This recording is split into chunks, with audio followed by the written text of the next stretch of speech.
C'étaient sans nul doute les chapiteaux les plus imposants de l'Antiquité.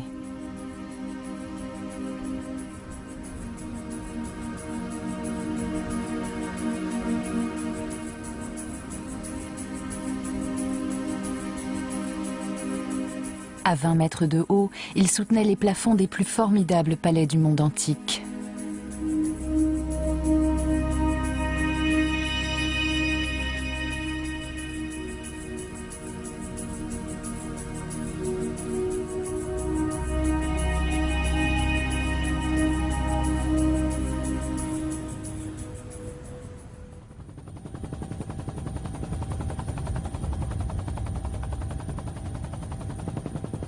Persépolis, résidence du roi Darius, symbole de la puissance et de la gloire de l'Empire perse. En son centre, sur les flancs du Khou El Ramat, la montagne de miséricorde, Darius fit ériger une immense terrasse. L'Empire perse s'étendait sur 3 continents, depuis l'Indus jusqu'à la rive occidentale de la mer Noire, depuis la mer Caspienne jusqu'à l'Éthiopie.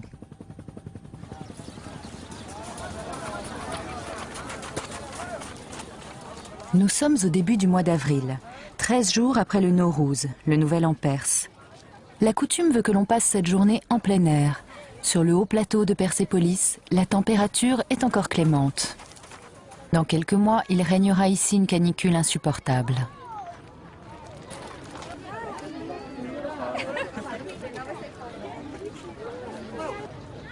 Les Iraniens aiment fêter ici le Sisda et Bédar, le 13e jour après le Nouvel An.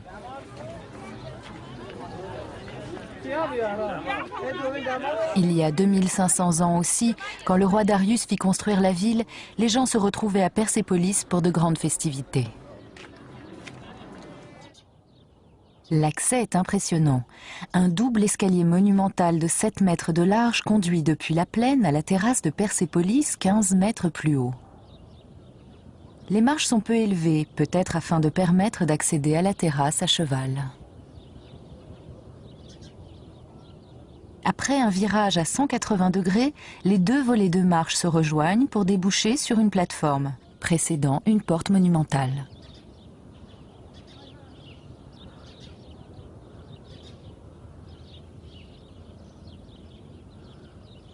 Deux portes et 4 colonnes façonnées dans le calcaire sont encore conservées. Les murs ont disparu. Ils étaient faits de briques séchées à l'air et n'ont pas survécu aux intempéries.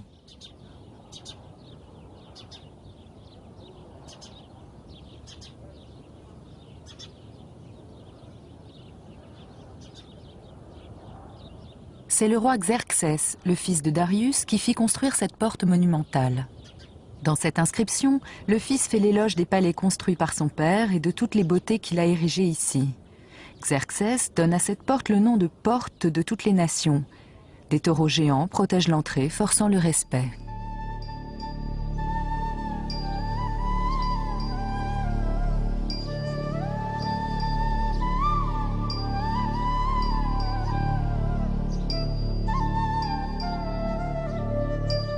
Il n'existait jusqu'ici que des plans d'ensemble, des dessins de certains détails et une maquette, tous l'œuvre des archéologues Friedrich Krefter et Erich Schmidt, qui entreprirent en 1930 le dégagement des ruines de Persépolis, alors à demi ensevelies. Il existe aujourd'hui une reconstitution virtuelle, digitale, fidèle à l'histoire et à l'architecture du lieu. Le monde antique était coloré, plus encore, d'une surprenante richesse de couleurs. Pas seulement en Asie antérieure, mais aussi dans la Grèce antique, ainsi qu'en témoignent des restes de peinture, les descriptions d'auteurs anciens et les vestiges archéologiques. Chaque bâtiment ou presque recèle des inscriptions qui, sous des tournures souvent pompeuses, apportent toujours des informations importantes sur l'Empire perse et sa capitale. Les gardiens de la porte du côté est sont des créatures ailées à corps de taureau et à tête d'homme. Les parties avant sont de véritables sculptures. L'arrière-décor est figuré en relief sur les chambranles. Des couronnes de plumes ornent la tête dans le style de l'art assyrien.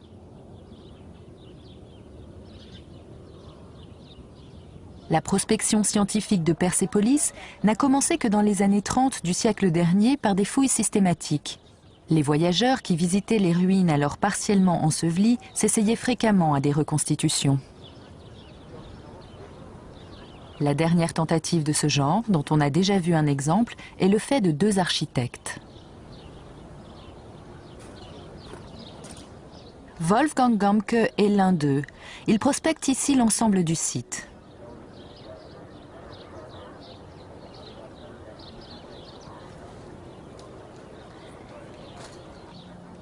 Quand il rentrera dans ses foyers, il aura pris des milliers de photos. Il accorde une importance toute particulière aux structures de surface et à la lumière du moment. Il photographie dans ses moindres détails toute l'ornementation.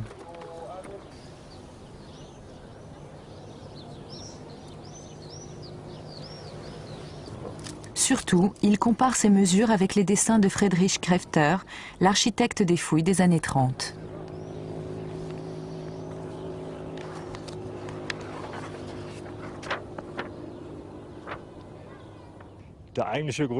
C'est un hasard en fait si j'ai fait tout ça.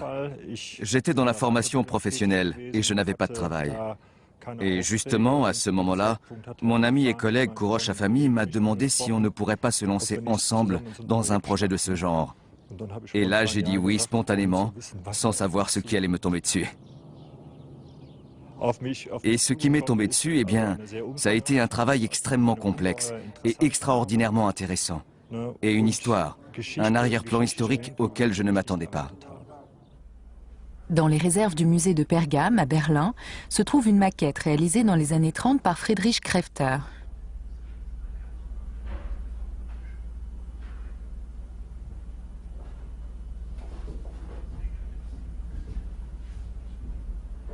La maquette de Krefter reste à ce jour comme la tentative de reconstitution la plus précise et d'un point de vue scientifique, la seule fondée.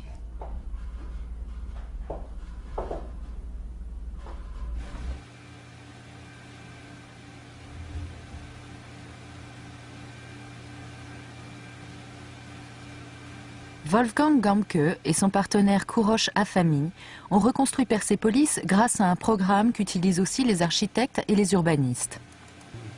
En plusieurs années de travail, ils ont conçu des milliers de plans, de détails, de textures. Pour cela, ils se sont appuyés sur les anciens dessins et plans de Krefter et Eric Schmidt, à quoi s'ajoutaient leurs propres relevés, leurs compétences en architectonique et en statique, et de solides connaissances historiques.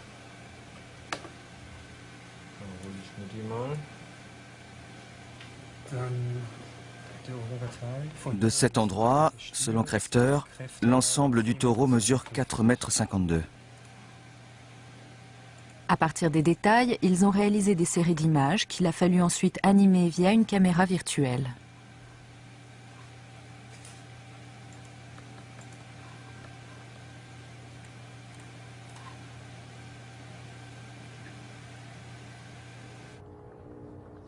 Les troupes d'Alexandre le Grand, roi de Macédoine, ont détruit Persépolis en 330 avant notre ère, apparemment en l'incendiant.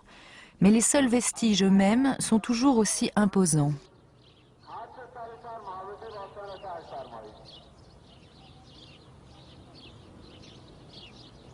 Si les colonnes brisées, des frises abîmées, des restes de portes et de bas-reliefs suscitent un tel émerveillement, que penser de l'impression que l'on pouvait avoir il y a 2500 ans? Nulle place forte n'avait été encore bâtie à cet endroit. J'ai bâti cette place forte par la grâce d'Ahura Mazda. Et je l'ai bâtie forte et belle et solide comme je l'ai voulu. Voilà ce que fit graver Darius dans le mur sud quand il débuta la construction de Persépolis vers l'an 520 avant Jésus-Christ sur la terrasse dans la Grande Plaine au centre de la Perse. Le matériau utilisé est du calcaire, très dense et très dur. Noir à l'origine, il a pris au contact de l'air une belle couleur d'un jaune rosâtre. La manière dont la pierre a été travaillée laisse penser qu'on a utilisé les mêmes outils que ceux dont se servent aujourd'hui encore les tailleurs de pierre. Boucharde, pic à roc, marteau breté, ciseaux à dents et à bouchardage de différentes tailles et degrés de précision. On travaillait de façon rationnelle. Les carrières se trouvaient sur les contreforts des montagnes qui dominent Persépolis, à 1 km de distance maximum, souvent juste à côté.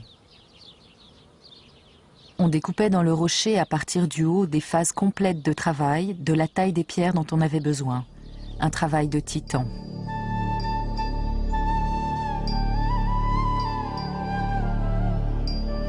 Ce fut sans nul doute le plus grand projet architectural de l'Antiquité que celui que lança le roi Darius sur le haut plateau de Persépolis, sur les pentes du Khou el-Ramat dans la Perse centrale. Persépolis devait être le centre de son empire, le symbole de sa puissance. Il fallut pour cela construire sur les pentes de la montagne une terrasse large de 300 mètres et longue de 455. Les puissants remparts s'élèvent jusqu'à 15 mètres au-dessus du sol. La main-d'œuvre compétente ne manquait pas. Les tailleurs de pierre qui travaillaient la pierre étaient des Ioniens et des Lydiens. Les orfèvres étaient des Mèdes et des Égyptiens. Ceux qui travaillaient le bois, des Lydiens et des Égyptiens. Les hommes qui travaillaient les briques étaient des Babyloniens.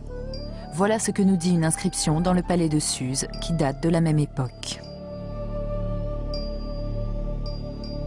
Nulle part on ne trouve de preuve qu'il y ait eu des esclaves, et des documents montrent au contraire qu'il existait dans l'Empire perse un système élaboré de salariat.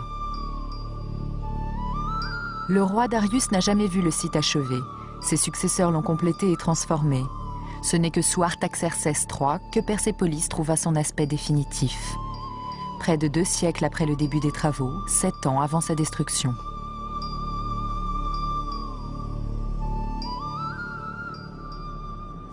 Dès cette époque, il y a 2500 ans, les gens affluaient à Persépolis pendant les fêtes du Nouvel An perse, le Nowruz. Le spectacle était grandiose. Des délégations venaient de tout l'Empire. La splendeur des palais était faite pour susciter l'admiration et le respect des envoyés des peuples d'Asie antérieure soumis à l'impôt. Ils devaient se présenter chaque année devant les souverains achéménides, Darius, Xerxès, Artaxerxès, leur rendre hommage et leur offrir des cadeaux.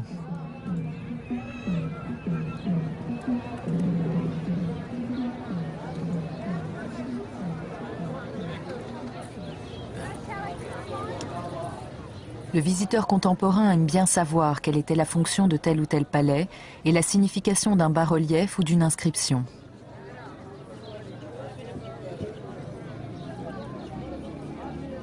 Les archéologues et les historiens en sont réduits bien souvent aux suppositions et aux interprétations.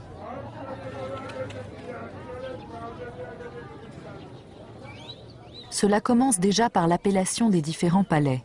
Celui-ci, le mieux conservé, est appelé palais de Darius.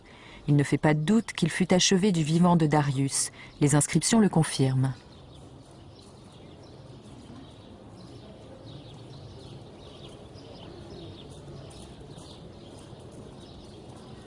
Mais était-ce la résidence du roi? C'est une autre question. Une chose en tout cas paraît certaine, c'est le roi Darius qui terrasse ici la créature à tête de lion et à pieds griffus. Un sujet que nous retrouverons dans tous les palais et pour tous les rois. Ce palais est orienté au sud, où se trouvait l'accès originel à la terrasse. Il s'offrait en premier à la vue des visiteurs, d'autant plus impressionné qu'il est posé sur un socle. Le long des escaliers menant à l'entrée du palais, des bas-reliefs représentent des serviteurs, vêtus alternativement des toges plissées de la cour et de tenues de cavalier. Ils portent des récipients qui contiennent vraisemblablement de la nourriture et des animaux vivants. Sont-ils destinés à la table royale ou s'agit-il d'offrandes sacrificielles?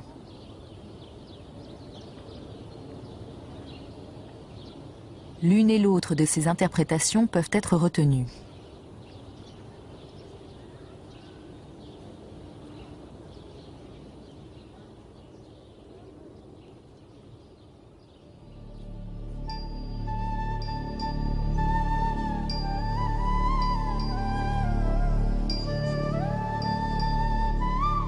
Le palais de Darius était un bâtiment officiel, peut-être la résidence du roi.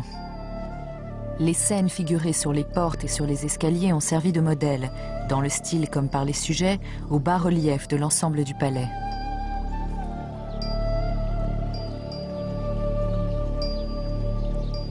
La reconstitution numérique montre le palais achevé.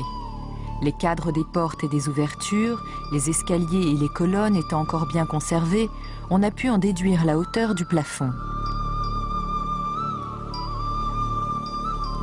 Il n'y a pas de preuve archéologique de l'existence d'un jardin. On peut simplement supposer que le jardin irrigué artificiellement, si important dans l'architecture perse, se situait à cet endroit.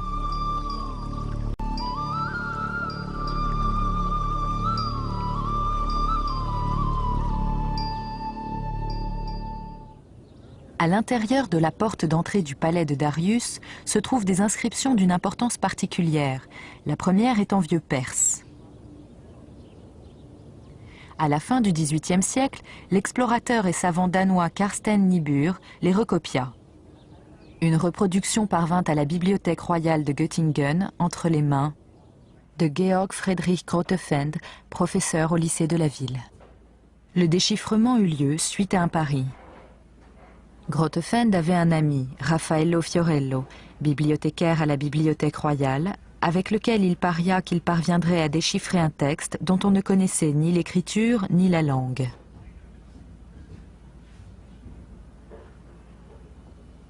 Le bibliothécaire relève le défi et remet à son ami une copie de l'inscription du palais de Darius. Grotefend prétend la déchiffrer en moins de 6 semaines.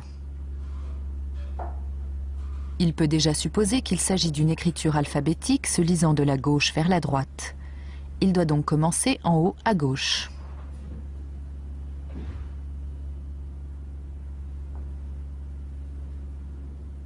Il interprète les drôles de coins transversaux comme des séparations entre les mots.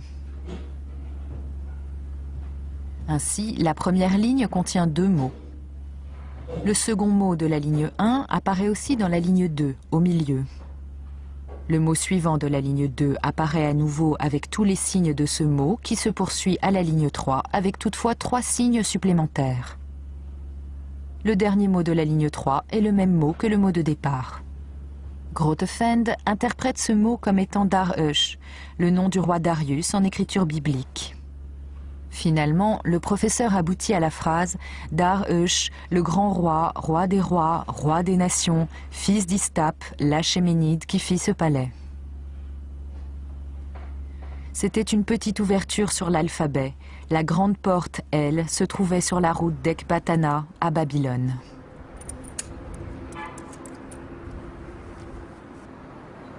Ali Asghar Sarin commence la descente sur la falaise de Bizotoun.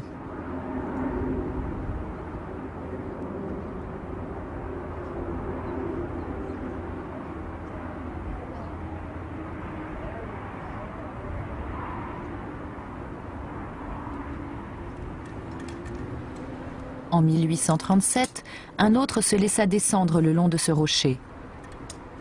Le major anglais Henry Creswick Rawlinson.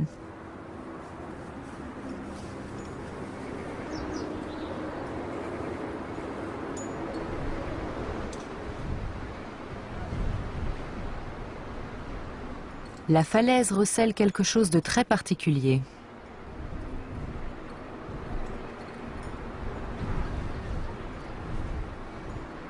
Le roi Darius y a fait graver comment il devint le souverain du royaume achéménide.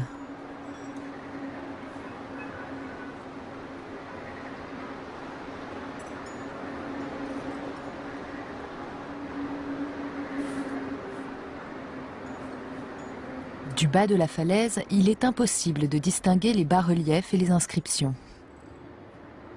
Ali Asghar Sarin photographie. Rawlinson, lui, dut descendre tous les jours pendant des semaines et des mois et recopier.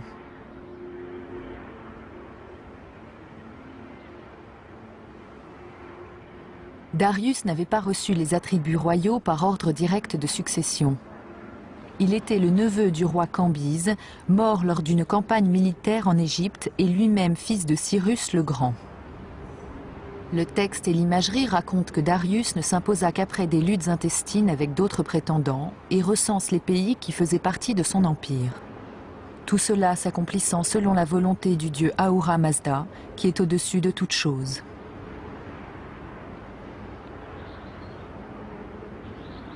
Le bas-relief de Bizotoun est écrit en 3 langues, l'élamite, le babylonien et l'écriture cunéiforme du vieux perse que Darius fit spécialement développer. C'est donc un document capital sur l'histoire de l'écriture cunéiforme perse, en même temps qu'une relation des événements dans l'Empire perse avant la prise de pouvoir par Darius. Quelques aspects de la vie politique dans l'Empire sont révélés par l'Apadana, la grande salle d'audience et du trône, principal bâtiment de la terrasse de Persépolis.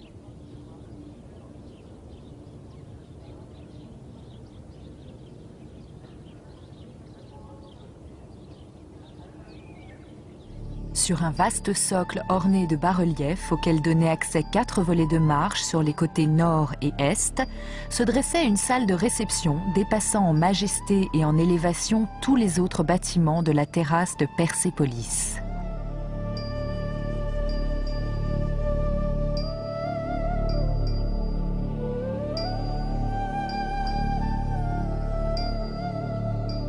Le filigrane des crénelures au socle, aux escaliers et au rebord du toit, la composition unique des colonnes avec leurs motifs floraux multicolores et leurs protomées de taureaux à boucles bleues et à chapeaux dorés qui vous regardaient depuis le plafond, les bandes d'émail polychrome brillant au soleil, les corniches et poutrages à l'articulation complexe qui jetaient des reflets dorés, les hautes fenêtres et les larges portes avec leurs battants dorés, tout cela créait une ambiance solennelle dont le visiteur perçoit aujourd'hui encore le reflet.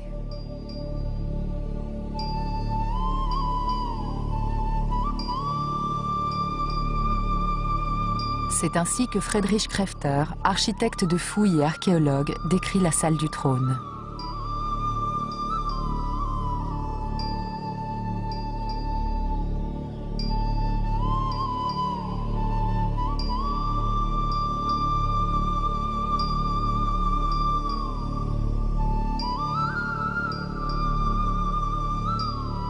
Ressusciter quelque chose de cette ambiance, tel est le but de notre reconstitution, par les moyens du dessin et du maquettisme, dit-il de son travail.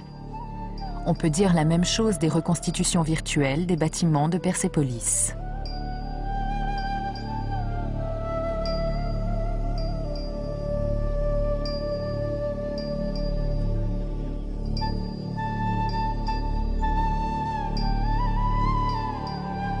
Chaque année pour le Nouvel An, à l'équinoxe de printemps, des sujets de tous les pays de l'Empire perse se rassemblaient sur la grande esplanade devant l'Apadana.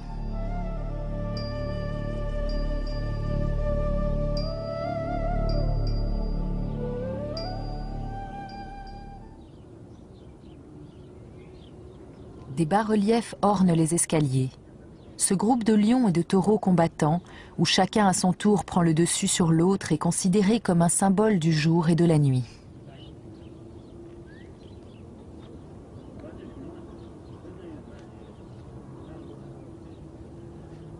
Cette inscription n'a pas été commanditée par le roi Darius, mais par son fils Xerxès.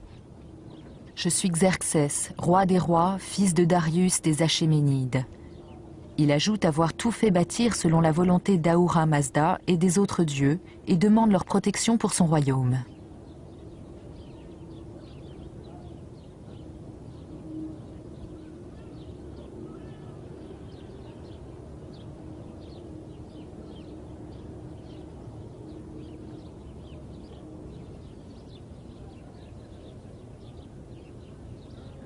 Mais si Darius n'a pu voir la grande salle d'audience achevée, c'est bien lui qui en avait lancé le projet. Elle incarnait son idée de l'État.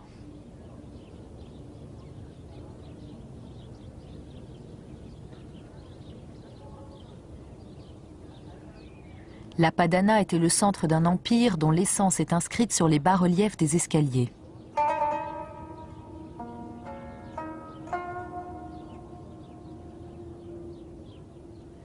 C'est la fête du Nouvel An. Les dignitaires de l'Empire s'approchent du trône de Darius. Ils ne l'ont pas encore atteint, ils bavardent et plaisantent.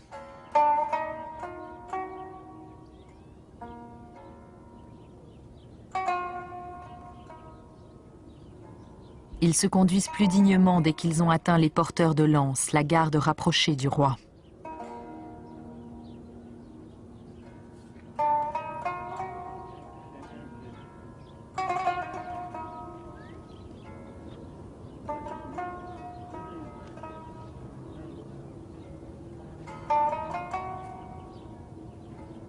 Les porteurs de lances s'approchent du trône en rang par 3. Écuyers, palefreniers et conducteurs de chars amènent montures et attelages royaux.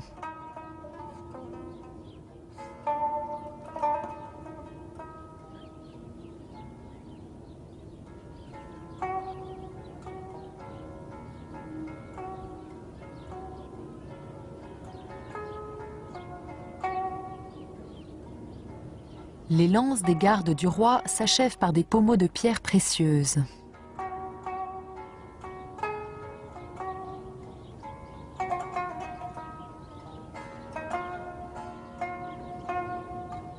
Ils tiennent les lances sur leurs pieds pour ne rien endommager. On les appelait les porteurs de pommes. Les envoyés des peuples astreints à l'impôt s'approchent du trône, les Arméniens. En tête, reconnaissable à sa toche plissée, un fonctionnaire de la cour prend le chef de la délégation arménienne par les mains, comme pour lui ôter toute crainte du grand roi. Leur offrande, un cheval toiletté avec soin et une amphore avec des anses en forme de griffon.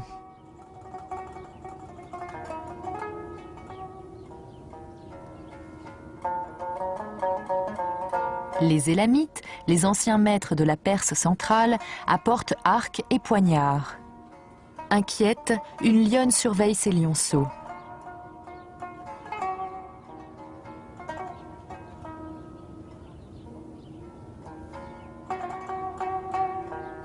Ils sont destinés à la réserve de chasse du souverain.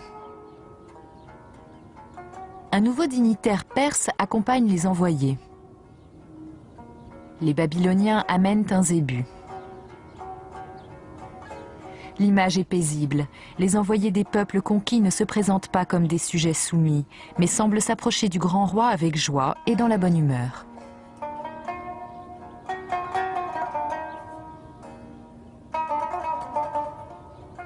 Bien sûr, l'Empire se met aussi en scène à travers ses bas-reliefs. Ce gigantesque empire, qui n'était pas loin de couvrir alors l'ensemble du monde connu, a subsisté presque 200 ans et fut largement épargné par les désordres internes ou les rébellions dans les pays conquis. Ces béliers sont des cadeaux de la délégation syrienne.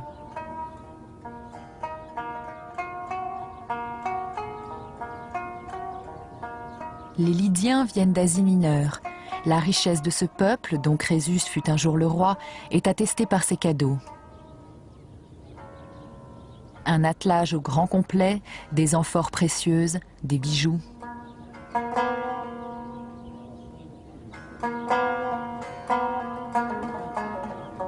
Les empires sont le résultat d'une volonté expansionniste. Cela ne distinguait pas les Perses d'État qui les avaient précédés ou qui leur succédèrent. Pour s'assurer durablement de leur pouvoir, ils s'efforçaient d'obtenir la confiance des peuples conquis. Ils ne leur imposaient aucune religion et ils leur accordaient une large autonomie. Les bas-reliefs des escaliers doivent être ainsi compris comme un programme politique, voire de la propagande.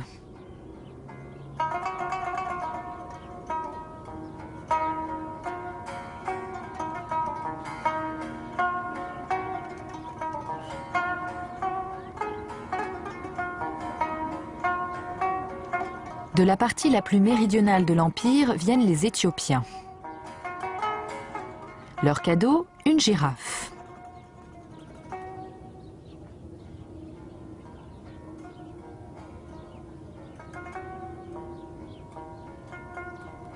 De la partie la plus occidentale, le nord de la Grèce, les Thraces. Les bas-reliefs de la Padana sont aussi une description du monde alors connu.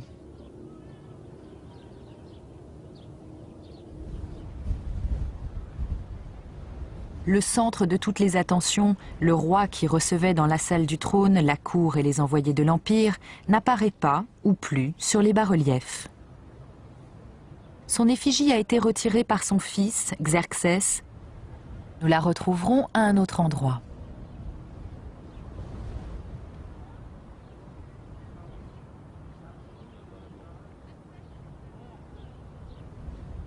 Certains pensent que la Padana et même toute la terrasse de Persépolis n'avaient été planifiées et construites qu'afin de recevoir chaque année les représentants des peuples astreints à verser leur tribut au souverain.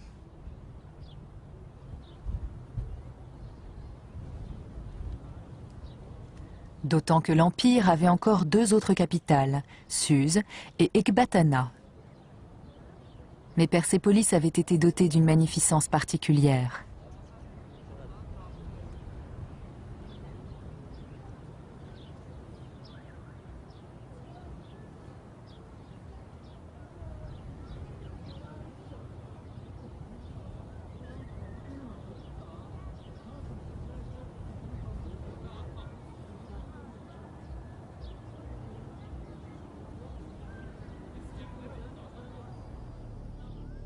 On ignore de quelle couleur étaient les chapiteaux des colonnes, mais il est sûr qu'elles étaient colorées.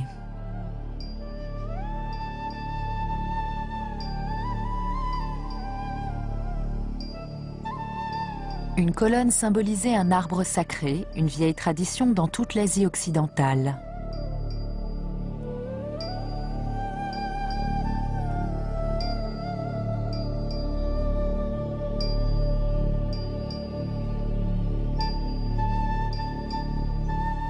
Ces bas-reliefs en carreaux émaillés donnent une idée de la coloration originelle.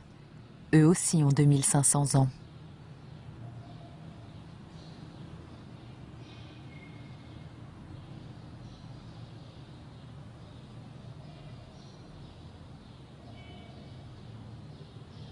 La garde rapprochée du roi, les mêmes motifs que sur les bas-reliefs de Persépolis.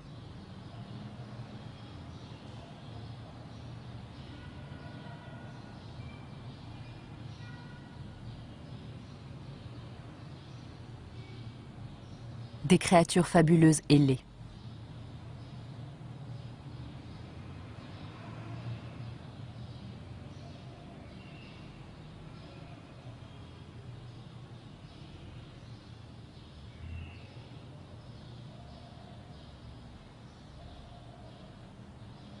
La représentation du dieu Ahura Mazda.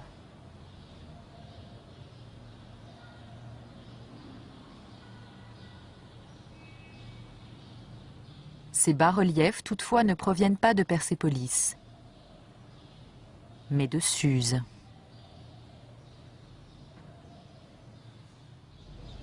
C'est à Suse que furent entreprises les premières fouilles archéologiques en Iran, fût-ce avec un certain manque de rigueur scientifique. Ainsi, des vestiges se retrouvèrent pris dans la maçonnerie d'un bâtiment fortifié.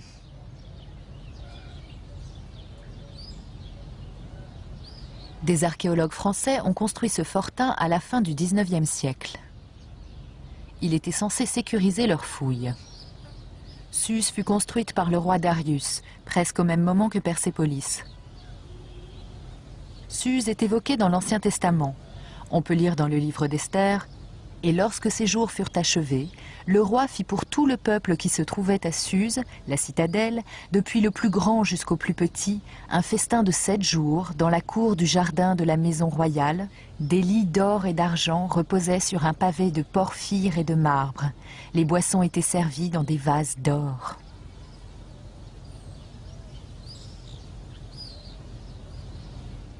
Babylone aussi faisait partie de l'Empire perse.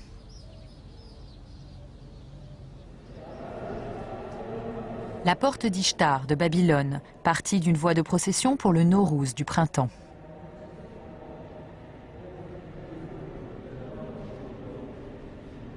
Avec la chute de Babylone en l'an 539 avant notre ère, les principaux royaumes environnants se trouvaient incorporés à l'Empire perse. Elle eut lieu 16 ans après que le roi Cyrus, que l'on appelait le Grand, eut vaincu les Mèdes.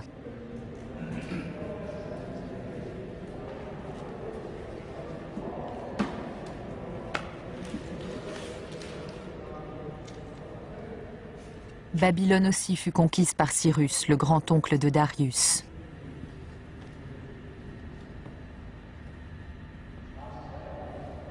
La porte d'Ishtar reconstituée, ainsi qu'une maquette, se trouve aujourd'hui à Berlin, au musée de Pergame.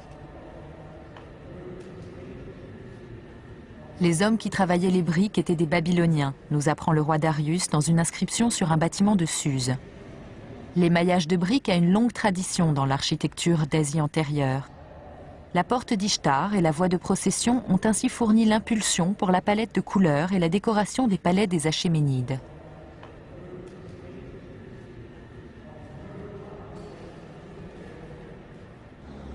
Suse était reliée à Persépolis par Stal qui traversait les montagnes du Zagros. Il y avait 22 relais de poste, un tous les 24 km.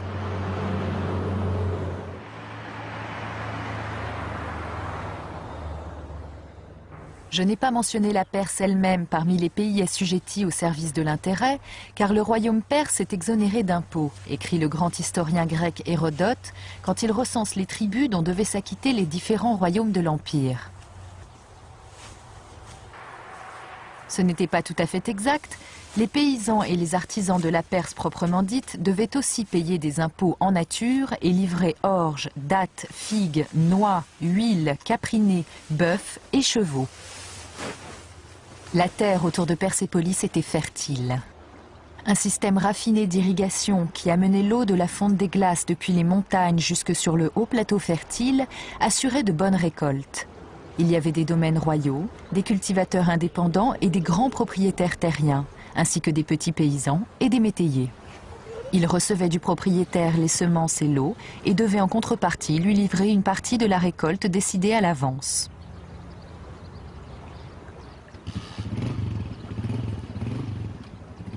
Pour l'orge, par exemple, il fallait reverser 10 fois la quantité de semences initiales, soit guère plus que le sol ne permettait d'en tirer.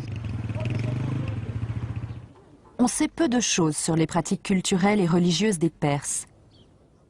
Ahura Mazda, le créateur du monde, par la grâce de qui Darius devint roi des Perses, est toujours invoqué. La fonction de ce bâtiment, que les archéologues ont baptisé Tripylone à cause de ses 3 entrées, il se trouve au centre près du coin sud-est de la grande salle du trône, n'est toujours pas clairement établie. Pour certains archéologues, il aurait abrité des pratiques religieuses.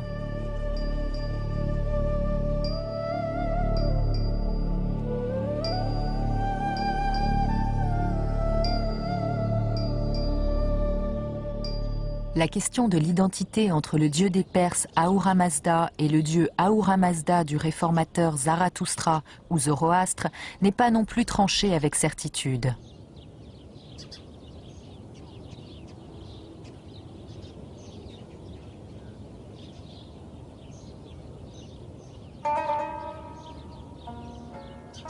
Voici la plus imposante sculpture d'animal de la terrasse de Persépolis. À l'origine, il y avait 2 taureaux, le second se trouve au musée de Chicago. Ils surveillaient l'entrée d'une salle à la fonction indéterminée.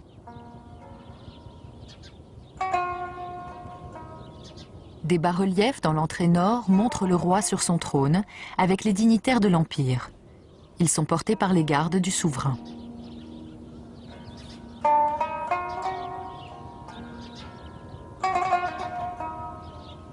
Sur le socle, les bas-reliefs, si l'on fait abstraction des traces de frottement humain, sont d'une autre couleur.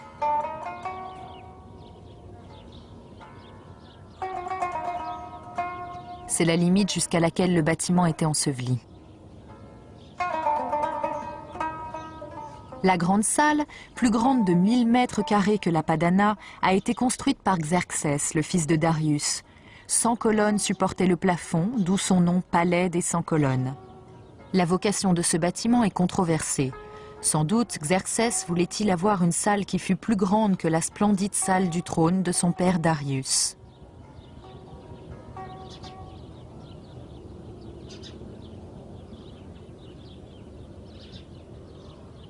Tout est plus grand ici. Les bas-reliefs des portes, qui illustrent le combat victorieux du roi contre un monstre ailé mi-griffon, mi-lion, sont plus imposants que toutes les autres scènes présentant le roi combattant. On imagine le visiteur d'alors, perdu devant toutes ces colonnes qui renforçaient encore l'impression d'immensité de la salle.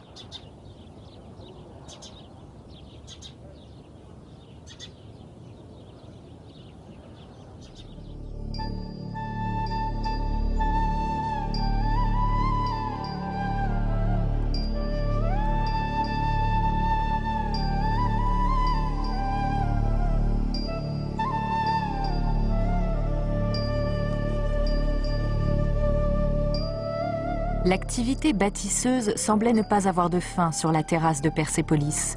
Chaque roi voulait surpasser son prédécesseur ou au moins l'égaler.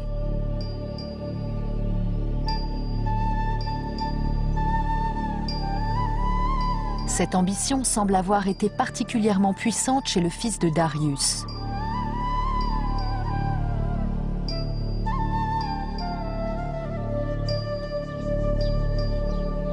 « 200 ans d'activité ininterrompue ont finalement abouti à la construction presque totale de la terrasse. Et on ne cesse de s'interroger sur la présence éventuelle de fondations encore insoupçonnées.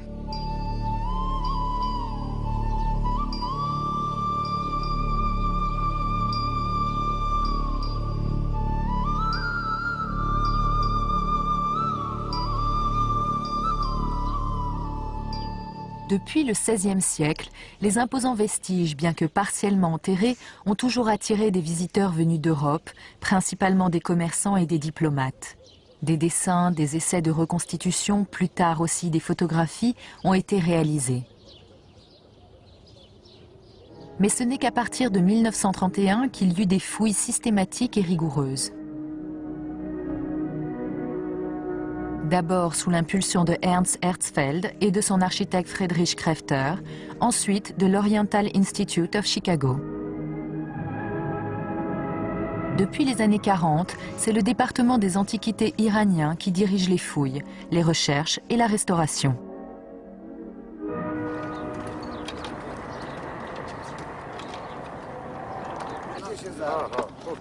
Une énorme pierre est transportée sur des cylindres. Il y a 2500 ans, les artisans ne s'y prenaient pas autrement.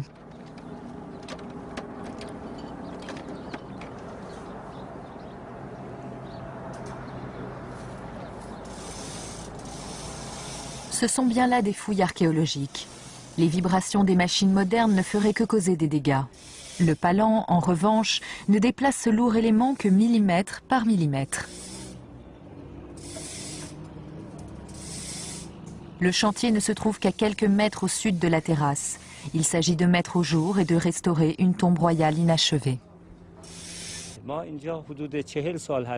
Nous travaillons depuis 40 ans à l'amélioration et à la restauration de ce site.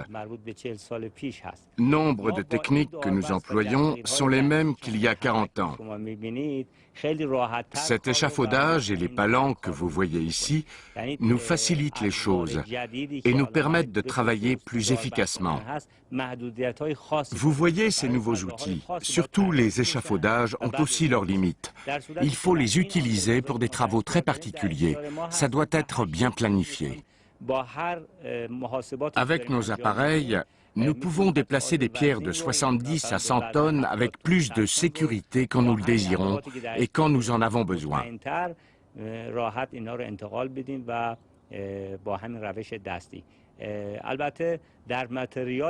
C'est vrai que pour quelques travaux de renforcement de la pierre, nous essayons maintenant d'utiliser à la place de l'acier habituel des matériaux modernes comme la fibre de carbone.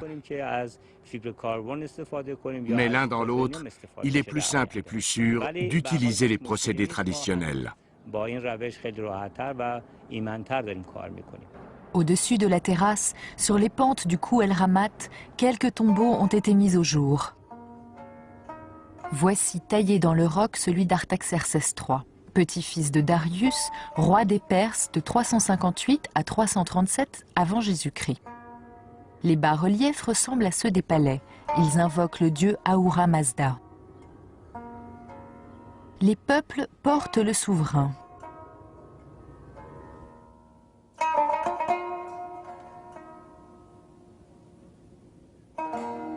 Les tombeaux sont des répliques miniatures des palais. Ils donnent de ce fait de précieuses indications sur la construction des édifices. Par exemple, sur la façon d'amarrer les poutres de bois aux chapiteaux. Au centre du plus grand bâtiment de la terrasse, la trésorerie, dont la construction avait été commencée sous Darius, un bas-relief d'un intérêt particulier. Le roi reçoit des dignitaires de l'Empire. Derrière lui, le prince héritier. Son visage est malheureusement détruit. Le roi tient dans sa main gauche une fleur de lotus et dans la droite un sceptre. On suppose que la couronne était en or massif.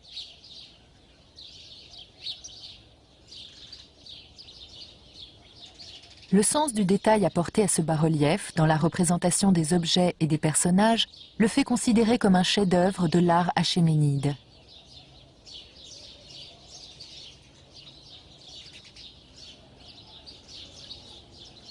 Il a déjà posé bien des énigmes à la science, qui aujourd'hui ne sont toujours pas résolues.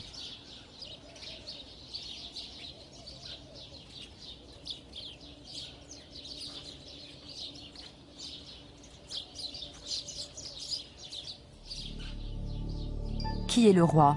Darius ou Xerxès? Le prince héritier qui se tient derrière le roi pourrait être aussi bien Xerxès que son fils Artaxerxès. Une chose est sûre, ce bas-relief n'est pas ici à sa place d'origine. L'opinion la plus répandue est qu'il figurait autrefois au centre de l'escalier de la Padana, et donc qu'il représentait Darius. Il aurait été déplacé par Xerxès à la mort de son père parce qu'il ne voulait plus figurer en tant que simple prince héritier. Les avis divergent également sur la trésorerie proprement dite et sur sa fonction. Administration des finances ou dépôt d'objets précieux et archives. Nous tenons la majeure partie de ce que nous savons sur le royaume achéménide de tablettes d'argile découvertes ici. L'incendie allumé par les soldats d'Alexandre les a proprement calcifiées. Voici comment on écrivait sur les tablettes d'argile. Ici, le mot Parsa, l'ancien nom de Persépolis.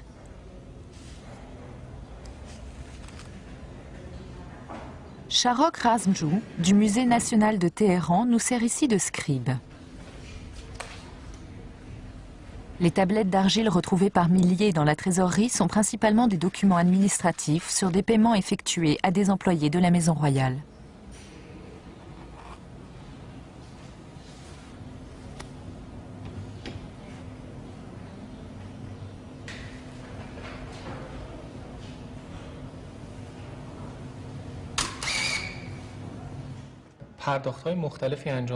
Ce sont des paiements de différentes natures rétribuant les prestations les plus diverses qui sont consignées sur les tablettes d'argile de Persépolis. Cette tablette-ci évoque des paiements faits à des mères de famille. Ici, on donne du vin à des mères qui viennent de mettre des enfants au monde, à 9 mères qui ont eu des fils et à 6 qui ont eu des filles. Elles pouvaient utiliser la quantité de vin comme de l'argent pour l'échanger contre d'autres marchandises.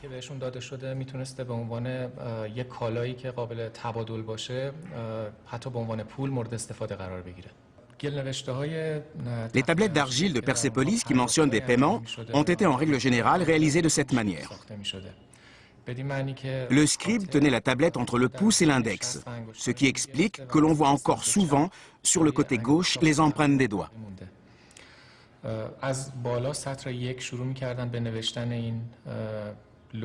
On commençait la première ligne de la tablette à partir du haut. La plume pour écrire était roulée sur l'argile et laissait des empreintes sous forme de lignes. Et ensuite, on écrivait sur ces lignes. Quand le scribe avait fait une faute, il pouvait à nouveau lisser l'endroit parce que l'argile était encore humide. Et il apportait alors la correction.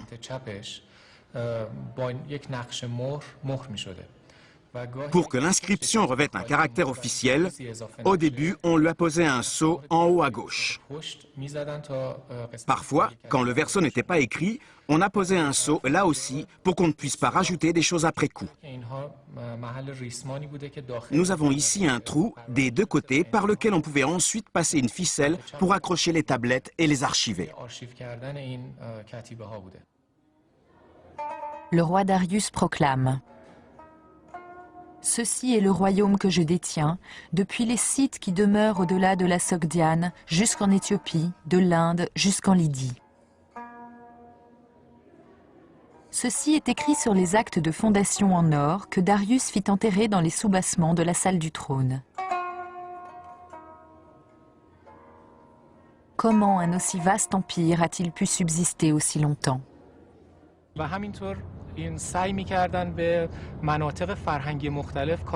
Les Achéménides s'efforçaient de ne pas trop intervenir dans les affaires culturelles des territoires conquis. Chaque territoire jouissait d'une totale liberté en matière religieuse et culturelle. Les Achéménides ne cherchaient pas à détruire le tissu culturel d'un pays. Cela leur assurait la loyauté de la population du pays conquis. Ils n'avaient pas besoin de tuer les gens ou lever des troupes. Ils n'étendaient pas démesurément leur sphère d'influence. Il fallait qu'elle ait des limites pour qu'ils puissent bien l'administrer.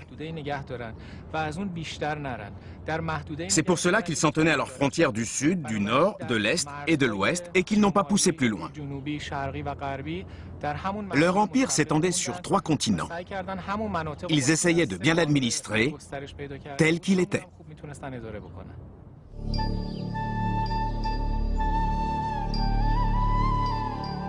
L'essai de reconstitution digitale de la terrasse de Persépolis ne prétend pas à une vérité immuable.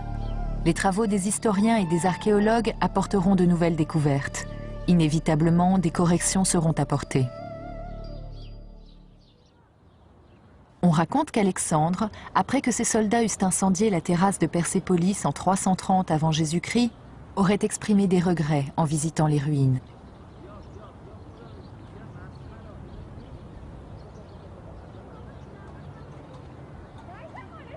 Depuis Persépolis était dirigé un empire exemplaire par son organisation et par son administration. Et un empire, c'est peut-être le plus important, dont les habitants, jusque dans les pays conquis, pouvaient compter sur un esprit de tolérance en matière religieuse et même sur une certaine légalité.